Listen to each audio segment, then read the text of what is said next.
سرخط خبرهای مهم. امامعلی رحمان به آذربایجان رفت. ارزش ویزای شنگن 12% گران می شود. جزئیات نوی سقوط چرخبال پرزیدنت ایران.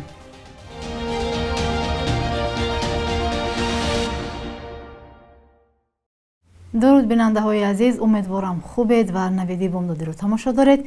امروز پنجشنبه 23 می. امامعلی رحمان رئیس جمهوری تاجیکستان روز چهارشنبه برای انجام سفر دولتی به آذربایجان رفت. در این سفر پرزیدنت تاجیکستان را وزیر کارهای خارجی، یاردمچی پرزیدنت اوید به مسائل رابطه های خارجی، وزیران رشد اقتصاد و سودا، صنعت و تکنولوژی های نو، وزیر کارهای داخلی، فرهنگ، رئیسان کمیته دولتی سرمایه‌گذاری و اداره اموال دولتی، کمیته های حفظ محیط زیست، کار با زنان و اویله و دیگر شخصان رسمی همراهی می‌کنند. جزئیات سفر گفته نشده است، اما قبلا رسانه‌های آذری نوشته بودند که در جریان این سفر سطح عالی قرار است سندهای مهم میان دو کشور به امضا رسند. مرکز مطبوعات رئیس جمهور خبر داده است امامعلی رحمان در شهر باکو به نشان احترام به تاریخ و تمدن و شهیدان این کشور در نزد آرامگاه حیدر علیف رهبر عمومی ملی آذربایجان و همسر او، همچنین در نزد گلخانه جاویدان شاهدان آذربایجان گلچن برگذاشته است. ضمناً در دوره این سفر در باکو پایتخت آذربایجان روزهای سینمای تاجیک نیز آغاز گردید. خبرگزاری آذر نیوز نوشته است که چورابینی در دایره روزهای فرهنگی تاجیکستان در شهرهای باکو و گنجه برگزار می شود.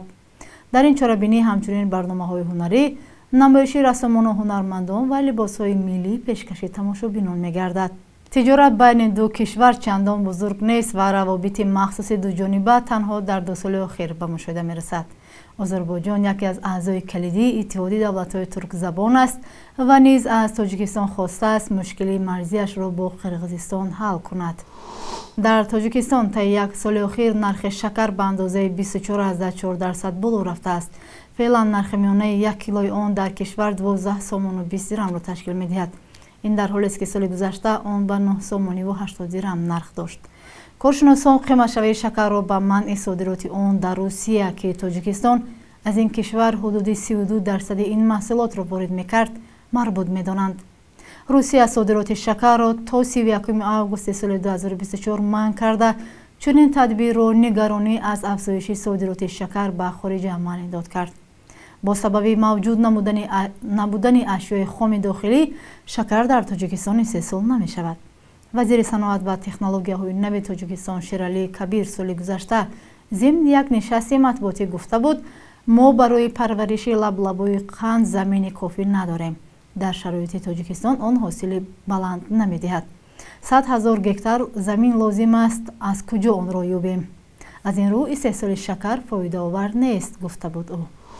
وکیلان پارلمانی تاجیکستان روز 8 می از طرح علاوه ها به قانون تنظیم جشن و مراسم پشتیبانی کردند. تفصیلاتش روز 11 می رسانه‌ای شد. یکی از علاوه ها منع عیدگردک کودکان است. سلیمان دولتزاده رئیس کمیته دین هنگام معرفی طرح در حضور وکیلان سبب تصمیم را به طور مختصر تربیت درستی کودکان و تامین امنیت آنها در روزهای عید رمضان و عید قربان نامید. رادیوزاده این نوبت از ساکنان شهر باختر پرسید که درباره منع عیدگردک چی نظر دارند. ما فکر داریم که عیدگردک برای کودکان ماشه بسیار درست است، چون که همه کودکان میرن رای ماشینا میگذارن، تربیت درستی راهگردی ندارن. بسیار من زید هستم که همین کودکان عیدگردک نکنن. همین کودکان ما حاضر همین خلاص حاضر اما انتظار همین عید قربانن. آدم خرسندی عیدگردک شدن. اما کودکان مایده مثال بگردن کلانسال ممکن نیست. یا کلان آدم‌ها کلان‌ها که برای من یک خواهش مثال من که چون نکرد برای من یک مثال 80-90 تا بشینن یک دو کنن بخیزن. آدم عذاب نکنه مثال. دو کردن خیر در حق اولها گذشته حتما لازمه. این خوب است. آقا همه انتظارن. میگن همه میگم خیر باشه رو میگردین یک چرخزنی بیا بسیار نگردین. هم یک خرسندی که یک پدید به پدید دارن تمام دیگه.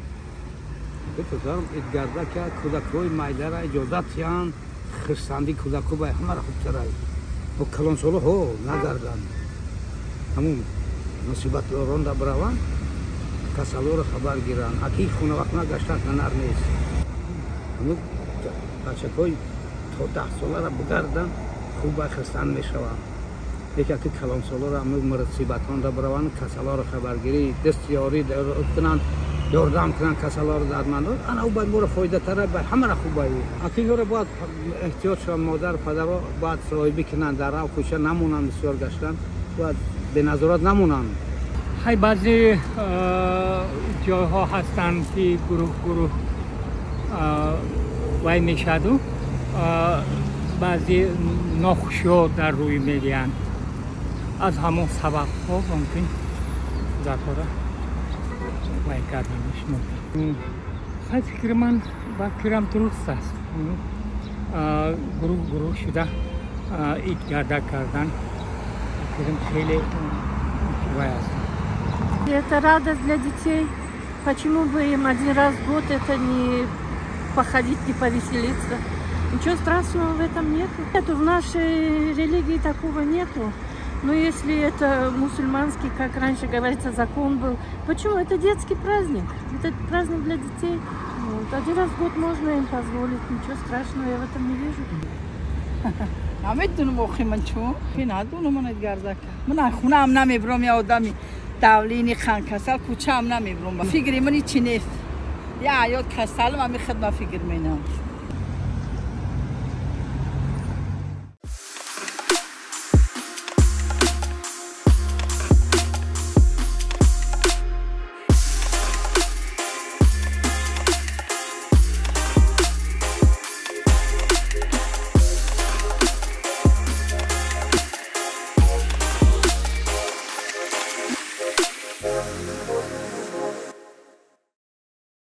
غلام حسین اسماعیلی رئیس دفتر پرزیدنت ایران جزئیات سقوط چرخبال را نقل کرد که در آن روز 19 مای پرزیدنت ابراهیم رئیسی درگذشت. سخنهای اسماعیلی را خبرگزاری رسمی ایرنا نشر کرده است. با اطلاع او کاروان حکومتی از 3 چرخبال عبارت بود. خود اسماعیلی سوار چرخبالی بوده است که با موفقیت نشست کرد.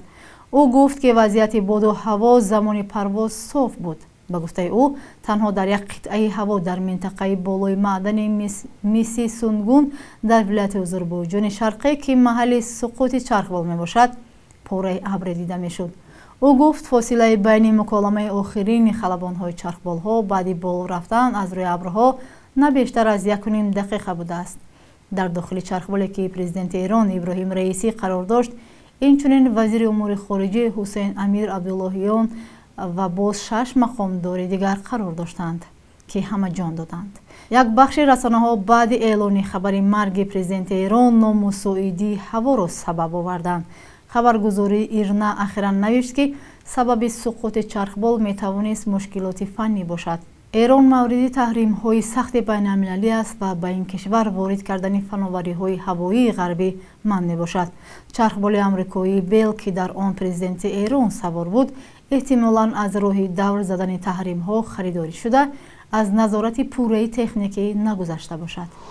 ارزش روادید یا ویزای کوتاه مدتی شنگن در سراسر جهان 12% افزایش می‌یابد.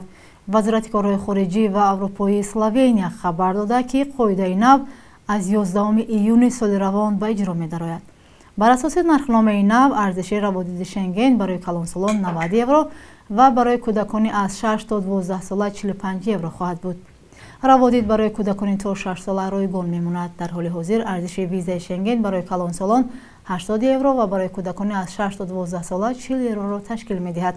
کمیسیون اروپا در 3 سال یک بار نرخ ویزا را با نظر داشت تورم و معاش میانه در کشورهای عضو اتحادیه اروپا بازبینی می‌کند.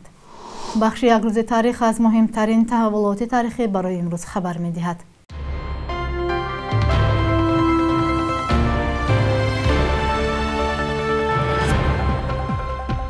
23 май соли 1997 дар тоҷикистон рӯзи ҷавонони кишвар эълон шуд ки ба қавли ҳукумат ҳадафаш пуштибонӣ аз насли ҷавон аст. ба ин муносибат ҳар сол бо ширкати гурӯҳҳои муайяни ҷавонон ки ҳимояти худро аз сиёсати давлат баён медоранд маъракаҳои ҷамъиятиву фарҳангӣ ва варзишӣ барпо мешаванд. дар ҳолест ки мушкилоти бекориву маҳдуд будани имкониятҳои иҷтимоӣ ё ҷалби маҷбурӣ ба артишу муҳоҷирати корӣ аз масоили хеле ҷиддии ҷавонони тоҷикистон дар солҳои истиқлолият гардидааст. дар тоҷикистон соли 2017 ба тағйири қонуни нафақа пардохтанд ки бисёре аз нафақагирҳоро норозӣ кард. то соли 2017 маоши 2 соли охири корманд ҳисоб ва ба 120 моҳ тақсим мешуд ва аз рӯи он нафақаро таъин мекарданд, вале бар асоси қонуни нав маблағҳое ки дар тӯли тамоми фаъолияти коргар аз маош ба фонди нафақа фиристоданд ҳисоб ва ба 180 моҳ тақсим карда мешаванд. дар натиҷа нафақаи аксари беш аз 600 000 бознишаста аз пешина дида камтар шуд.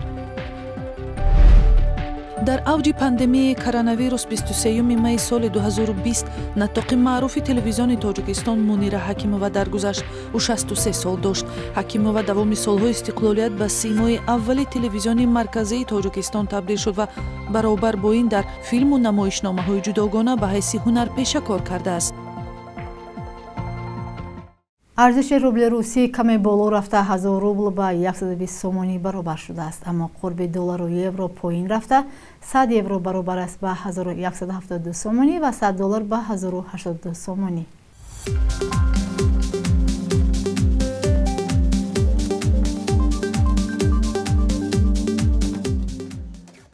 бинандаҳои азиз, шумо наведи бомдодиро тамошо кардед. то фардо дар ҳамин вақту соат худо нигаҳбон.